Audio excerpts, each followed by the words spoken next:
Vasanth TV ரசிகர்களுக்கு வணக்கம். இன்னைக்கும் நம்மளுடைய தெரிந்து கொள்வோம் நிகழ்ச்சியில தெரியாத பல விஷயங்களை தான் தெரிஞ்சுக்க போறோம். சீ ஹார்ஸ், கடல் குதிரை எல்லாருக்கும் தெரியும். மோஸ்டா நிறைய குழந்தைகளுக்கு ரொம்ப பிடித்தமான ஒரு பொம்மையாவும் இது இருக்கு அப்படின்னு சொல்லலாம். சரி, இந்த சீ ஹார்ஸோடைய நிஜமான வேலை எல்லா நேச்சரும் ஒரே மாதிரி போய்கிட்டு இருக்கும்போது இந்த சீ ஹார்ஸோடைய நேச்சர் மட்டும் ஒரு விஷயத்துல ஆப்போசிட்டா இருக்கும். அதான் இந்த சீ ஹார்ஸோடைய மேல் மட்டும்தான் பிரெக்னென்ட் ஆகும் அப்படின்ற ஒரு விஷயம் தான். நிஜமாவே இது கேட்கும்போது பயங்கர வியப்பா தான் இருந்துச்சு. அது கூடவே எப்பவுமே ஏர்லி மார்னிங் ஆச்சுன்னா அதோடைய பார்ட்னரோட ஒரு டான்ஸ் ஆடுமா. இது ரொட்டீனா பண்ணி வந்துட்டு இருக்கு. குறிப்பா மேல் சீ ஹார்ஸ் ஃபீமேல் சீ ஹார்ஸை பார்த்து டான்ஸ் ஆடும். அண்ட் ஃபீமேல் சீ ஹார்ஸும் கலர் லைட்டாக அதோடைய டெய்ல் எல்லாம் சேஞ்ச் பண்ணி, இன்னும் ஒரு சில சீ ஹார்ஸ்க்கு டோட்டலாகவே கலர் சேஞ்ச் ஆகும் அப்படின்னு சொல்கிறாங்க. அப்படி கலர் சேஞ்ச் ஆகி நான் இன்னும் நல்ல பாண்டிங்கில் தான் இருக்கேன், நான் இன்னும் உயிரோட தான் இருக்கேன் அப்படின்றத டெய்லியும் காலையில் ஏர்லி மார்னிங் இதை பண்ணிக்கிட்டே இருக்குமாம். இது ரொட்டீனாக நடந்துக்கிட்டே இருக்கும்னு சொல்கிறாங்க. உங்கள் ஸ்கூல், காலேஜ், ஆஃபீஸ் இப்படி எதுவாக இருந்தாலும் சரி, டெஃபினட்டாக யாரோ ஒருத்தங்க மட்டும் கான்ஸ்டண்ட்டாக லேட்டாக வந்துக்கிட்டே இருந்திருப்பாங்க. நமக்கும் புரியாது. ஏன்னா ஒரு டைம் கொடுத்துருக்காங்க, 8னா 8க்குள்ளே வரணும். அது என்ன 8:30க்கு எப்போ பார்த்தாலும் வருது அப்படின்ற மாதிரி இருக்கும் இல்லையா? சரி, அட்லீஸ்ட் அவங்க டைம் பார்த்துருந்தாலாவது அவங்களுக்கு தெரிஞ்சிருக்குமே அப்படின்லாம் நிறைய பேர் யோசிக்கலாம். ஆனால் இது ஒரு தனி சிண்ட்ரோம் அப்படின்னு சொல்கிறாங்க. இந்த சிண்ட்ரோமுக்கு பேர் டிஐடிஎஸ் ஆப்டிமிஸ்ட் அப்படின்னு சொல்கிறாங்க. இவங்களுக்கு பேசிக்காக என்ன நடக்கும் தெரியுமா? டைம் அவங்களுக்கு நிறைய இருக்குன்னு அவங்களே நினச்சிட்டு இருப்பாங்க. என்னதான் அவங்க வாட்சை பார்த்தாலும் இப்போ நமக்கு 1/2 மணி நேரம் இருக்குது அப்படின்ற மாதிரி தெரியுதுன்னா அவங்களுக்கு 1 மணி நேரம் இருக்கிற மாதிரி தெரியுமா. அதனால நம்ம ஒன்றும் லேட்டு கிடையாது, நமக்கு இன்னும் டைம் இருக்குன்னு ரொம்ப ஜாலியாக கூலாக நடந்து வரக்கூடிய ஒரு ஆட்களாக இருப்பாங்களாம். இவங்களுக்குலாம் இது இருக்கா அப்படின்னு கண்டுபிடிக்கிறது ரொம்ப கஷ்டம். பட் கான்ஸ்டண்ட்டாக இது பண்ணிக்கிட்டே இருக்காங்க. அண்ட் அவங்கள ரொம்ப இன்வெஸ்டிகேட் பண்ணும்போது இதெல்லாம் தெரிய வருதுன்னா டெஃபினட்டாக அவங்களுக்கு டிஐடிஎஸ் ஆப்டிமிஸ்ட் இருக்குன்னு அர்த்தம். குழந்தை பிறந்த உடனே நீ அம்மா மாதிரி இருக்க, அப்பா மாதிரி இருக்க அப்படின்னு ஈஸியாக நம்ம சொல்லிடுவோம். இது கான்ஸ்டண்ட்டாக எல்லாரும் சொல்றதுதான். அம்மா சைட்ல இருக்கிறவங்க அம்மா மாதிரியே இருக்குவாங்க, அப்பா சைட்ல இருக்கிறவங்க அப்பா மாதிரியே இருக்குவாங்க. ஆக்சுவலா என்னதான் நடக்குது? ஒரு குழந்தை எப்படி யார் மாதிரி இருக்கு அப்படின்றத தெரிஞ்சுக்கணுன்றதுக்காக டிஎன்ஏ வச்சு டெஸ்ட் பண்ணலான்னு ஒரு டெஸ்ட் பண்ணியிருக்காங்க.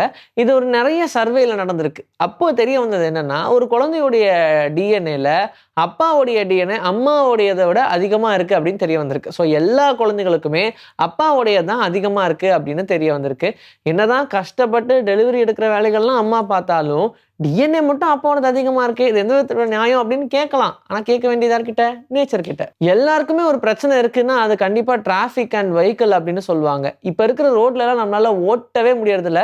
பயங்கர கஷ்டப்பட்டு ஓட்ட வேண்டிய ஒரு சுச்சுவேஷன்ல தான் இருக்கும். யாருமே இப்ப டிராபிக் ரூல்ஸையும் மதிக்கிறது கிடையாது. ஒன் வே எல்லாம் போறாங்க. இப்படி நிறைய நடக்கதான் செய்யுது. ஆனா என்ன பண்றது? நம்ம ரோட்ல தானே ஓட்டி ஆகணும். சரி, டிராபிக்கே இருக்கக்கூடாதுன்னா என்னப்பா பண்ணும் அப்படின்னு கேட்டா, அப்ப கார்ஸ் பைக்ஸே இருக்கக்கூடாதுப்பா அப்படின்னு நம்ம சொல்லலாம். இருந்தாலும் ரோடு இருக்கே, அப்ப நடந்து போனாலும் அட்லீஸ்ட் ஜாம் ஆகல. அப்ப என்ன பண்றீங்க? ரோடையே தூக்கிருங்க அப்படின்ற மாதிரி சொல்லுவாங்க. இதெல்லாம் நடக்குமா அப்படின்னு கேட்டா, நிஜமாவே ஒரு வில்லேஜ்ல இப்ப வரைக்கும் பைக்ஸ், கார் எதுவுமே கிடையாது. ஏன் ரோடு கூட கிடையாது. அவங்க டிரான்ஸ்போர்ட் யூஸ் பண்ற ஒரே விஷயம் தண்ணி மட்டும்தான். அவங்க லேக் வழியாவே டிராவல் பண்ணிட்டு இருக்காங்க இப்ப வரைக்கும். எப்ப இருந்து? அப்ப இருந்து இப்ப வரைக்கும். அவங்களுக்கு பொல்யூஷனே வேண்டாம். காரு, பைக் எதையுமே நிறுத்தக்கூடாது. ஆளுக்கு ஒரு போட்டு இல்லையா, யாருக்கையாவது போட் இருந்துச்சுன்னா அவங்க கிட்ட மாசம் வாடகை பேசி அதிலேயே டிராவல் பண்ணுவோம் அப்படின்னு நெதர்லாண்ட்ல இப்போ வரைக்கும் ஒரு கிராமம் இருக்கு. ஜீதான் அப்படின்ற வில்லேஜ்ல தான் இந்த மாதிரி ஒரு விஷயத்த ஃபாலோ பண்ணிட்டு இருக்காங்க. ரொம்ப பக்கமா இருக்கக்கூடிய இடங்களுக்கு போனா ஒண்ணு நீங்க நடந்து போகலாம், இல்ல சைக்கிள்ல போகலாம், இல்ல கொஞ்சம் தொலைவில் போகணும்னு நீங்க நினைச்சீங்கன்னா கண்டிப்பா அதுல போட் மட்டும்தான் ஒரே வழி. இங்கிருந்து போட் எடுத்தீங்கன்னா அழகா அந்த பிரிட்ஜ் கடையெல்லாம் ஜாலியா கூட்டு போவாங்க.